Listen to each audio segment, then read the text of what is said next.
He was the son of a Chicago lawyer who was a business partner of Al Capone.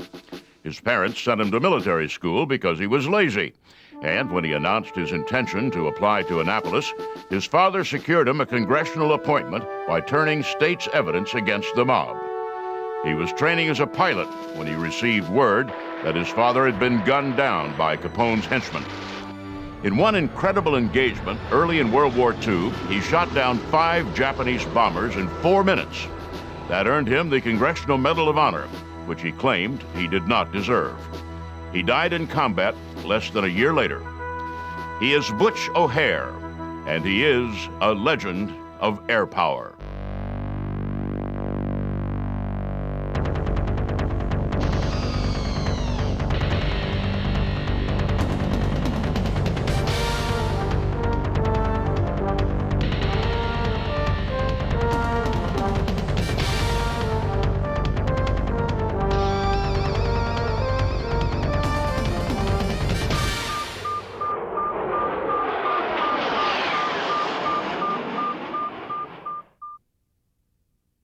He was born Edward Henry O'Hare on a Friday the 13th in March 1914 in St. Louis. His father, Eddie O'Hare, was an ambitious young lawyer. Eddie's big break came in the early 1920s when he met an inventor and dog lover who developed a mechanical rabbit for use at dog racing tracks. The two formed a partnership, and Eddie earned a good living cutting deals with dog tracks around the country. The Roaring '20s were, of course, an era of gangsters and bootleg liquor. The dog tracks Eddie did business with were, without exception, owned by organized crime. In 1927, Eddie's inventor partner died, and Eddie used his legal skills to push the inventor's family out of the picture and take control of the mechanical rabbit business. By all accounts, a doting father, Eddie was gravely concerned about his son. He was spending too much time laying on the couch eating his grandmother's donuts, reading books. And the last straw came one day when his mother asked him to go to the bakery, which was only about 5 doors from where they lived. And he, as always, was happy to do it, but he asked for the keys to the car. They dispatched Butch to the Western Military Academy, which proved to be one of the best things that ever happened to the boy. Butch thrived at military school. The discipline suited him. He developed an interest in target shooting and became president of the school's marksmanship club. Butch loved shooting, and on his weekends at home, he and his father would take turns shooting cans off the fence in their backyard. Affluent, well-connected, and with sole control of a growing business, Eddie left his wife and moved to Chicago. They got along very well, and his father kind of treated him as the apple of his eye, and they used to say that every conversation that his father had, who was known as Easy Eddie, involved somehow my son Eddie. So he took a lot of pride in his son. There was in the 1920s no wilder place than Chicago. Scarface Al Capone, the most famous gangster of them all, had recently taken control of the city's vast criminal enterprise. Politicians, police, even judges were bought and sold on an open market. It was no surprise when Eddie met Scarface Al. The lawyer was, after all, selling hardware to dog tracks, and Capone was getting into the dog track business. If you were going to be in business in Chicago, one way or the other, you were going to be affiliated with one of the outfits, the same as you were going to be affiliated with an insurance agency. I mean, that's just, otherwise you just didn't do business. Capone invited Eddie to be a partner in his dog track. That dog racing was illegal in Illinois at the time didn't bother Capone, and it seemed not to bother Eddie either. He spent his days working on the expansion of Al Capone's empire, and his nights playing Ozzie Nelson with his children. It was Eddie who first suggested that Butch might want to go to Annapolis. He was about 14 first time that he went up. Of course, way too young, to try to get any kind of a learner's, license. But he did like things that moved. It didn't make any difference whether it was a horse, it was a car. If it moved, he wanted to be on it. And if he could be sitting behind the wheel or the stick, all the better. But his dad caught that very early on and knew that this was something in which he was intrinsically interested, and he used it as motivation to get Butch interested in going to the Naval Academy. Butch at first resisted, but when he decided to apply, it put his father in an interesting position. The feds were closing in on Capone, and by extension, the people like Eddie who made Capone's empire tick. Led by the legendary Elliot Ness, whose men were so incorruptible they were called the Untouchables, the feds had largely abandoned trying to convict Capone of murder. Instead, they were following the money and attempting to imprison Capone for tax evasion. The key to that, of course, was people like Eddie, who'd overseen the movement of Capone's money between illegal and legitimate businesses. It was, Eddie knew, only a matter of time before the feds came knocking at his door.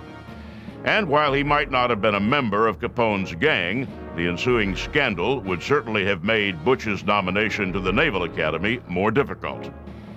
Eddie considered the harsh reality of his own future and the promise of his sons, and he decided to cut a deal. Using a newspaper reporter as an intermediary, he made the feds an offer. He'd testify against Capone if it did not derail his son's nomination to Annapolis. The deal worked its way up the chain of command, from the FBI Chicago field office to J. Edgar Hoover, to the Commissioner of the Internal Revenue Service, to Congress itself. The deal was simply too good to pass up. Butch entered the Academy in 1933. For 4 years, he lived and breathed Navy life while his father helped bring down the most famous gangster of them all. About the time Butch graduated, Eddie got a letter from an ex-con who'd done time with Capone in Alcatraz. The message was simple. Capone is mad, he is enraged, he will kill you. Butch graduated from Annapolis in 1937. In those days, graduates had to serve 2 years on a surface ship before moving on to either aircraft or submarine training. O'Hare landed an assignment on the battleship New Mexico. 2 years later, his surface Navy obligation fulfilled, O'Hare reported to Pensacola for flight training. He was there when, in November, he received word that his father had been gunned down on the streets of Chicago. He loved his dad. His dad was his hero. He had the kind of a relationship that the most personal decisions that a young man would ever make, which today would be almost unheard of for a son to go and talk with his father about some of these problems. That was not only who he went to, it was the first person he went to. A lot of times it was the last person he went to. A very close relationship. He idolized his dad. Butch O'Hare, pilot in training, rode a train back to Chicago for his father's funeral. The killing made headlines. The papers cast Eddie as a gangster turned snitch. It was devastating to Butch and his family.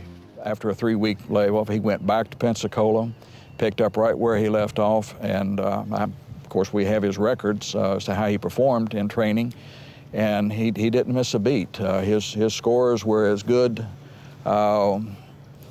just after he returned as they had been, prior to the time that he got there. After his father's death, Butch O'Hare returned to his naval flight training in Pensacola. There, he trained on a succession of increasingly powerful and sophisticated biplanes. Then he moved on to transports and light bombers, moving through the Navy's inventory, but always with his sights set on fighters. In early 1940, he graduated from flight school. The Navy assigned him to VF-3. O'Hare's executive officer was John Jimmy Thatch, a legendary pilot and officer who was probably one of the best tactical thinkers of his time. Thatch turned his keen eye on O'Hare and the other young pilots.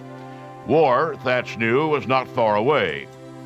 Despite the pacifist sentiments of the American people, the American military was getting ready. The pilots who arrived at their operational assignments in 1940 were training not for some theoretical war far off in the future, but for a real war that was already being fought. Thatch spotted O'Hare soon after his assignment to VF-3. He had a touch with the stick. He didn't jerk it. He didn't move fast. He knew that to really control the plane, it had to be a very gentle movement of the stick. Thatch liked to take cocky young pilots like O'Hare up for mock dogfights, letting them gain advantage and then casually outmaneuvering them. It was a lesson a lot of young pilots needed, and when Thatch invited O'Hare up for a hassle, the young man took it as the compliment it was. Thatch and O'Hare took off, and try as Thatch might, he couldn't get around behind O'Hare. He tried everything he'd learned in his long flying career, and Butch would just turn out and keep Thatch at bay. Impressed, Thatch became O'Hare's mentor and father figure. In 1941, the Navy assigned VF-3 to the aircraft carrier Enterprise, based in San Diego. In San Diego, O'Hare for the first time flew the F4F Wildcat. Manufactured by Grumman, the Wildcat was a stripped-down, basic flying machine.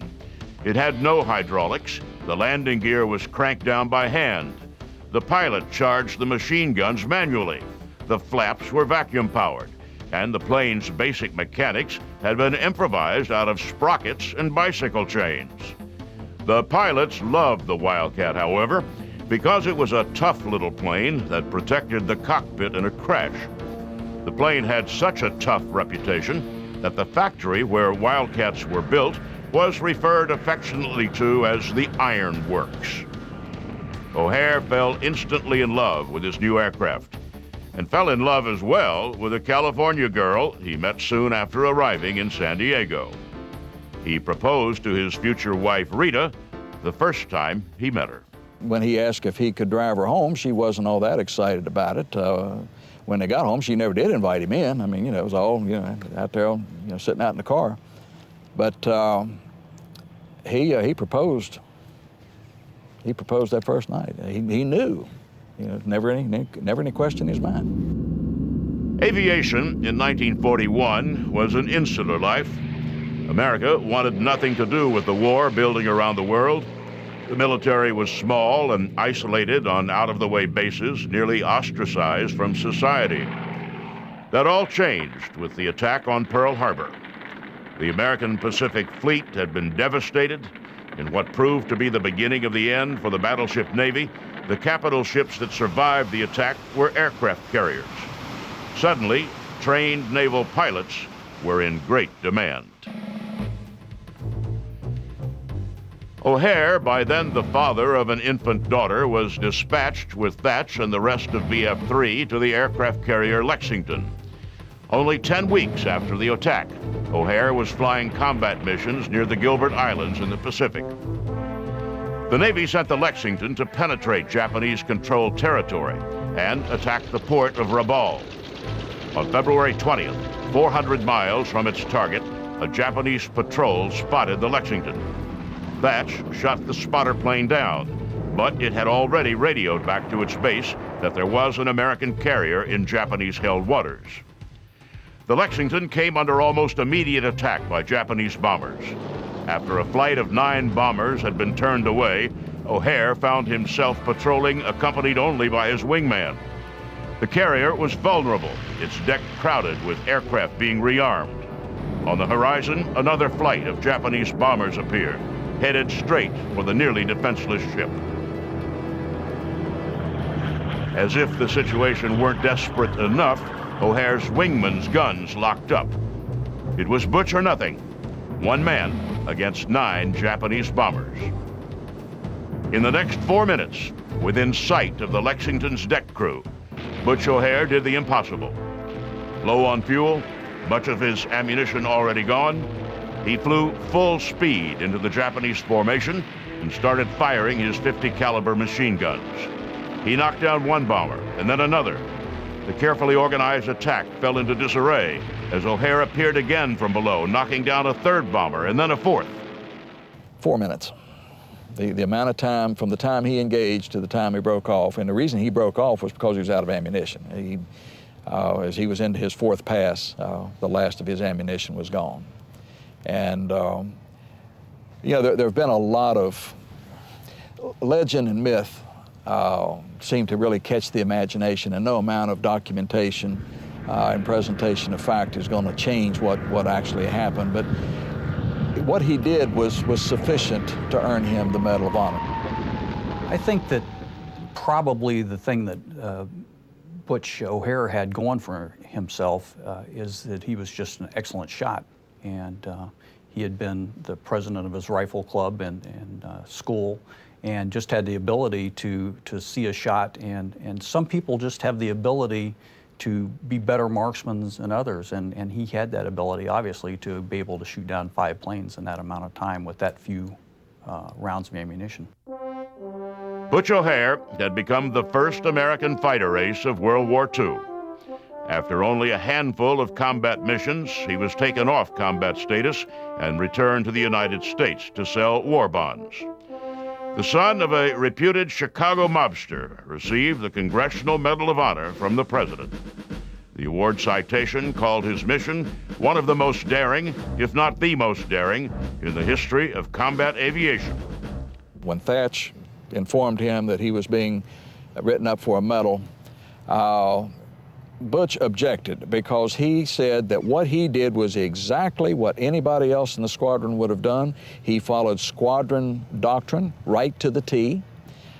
He did not think that he had done anything unusual, unique, particularly heroic. He did his duty. He did what he was trained to do. He did it by the book. And he knew that anybody else in that squadron would have done the same thing. And so he was a very honest person. He was not given to false modesty. He just genuinely felt that this was not worthy. O'Hare just wanted to get back to the war. Butch O'Hare toured the United States selling war bonds.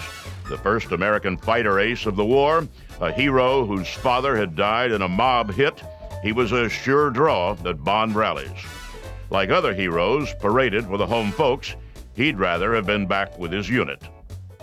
I don't think any of them liked it. These people were warriors, and there was a war going on, and they knew they were good.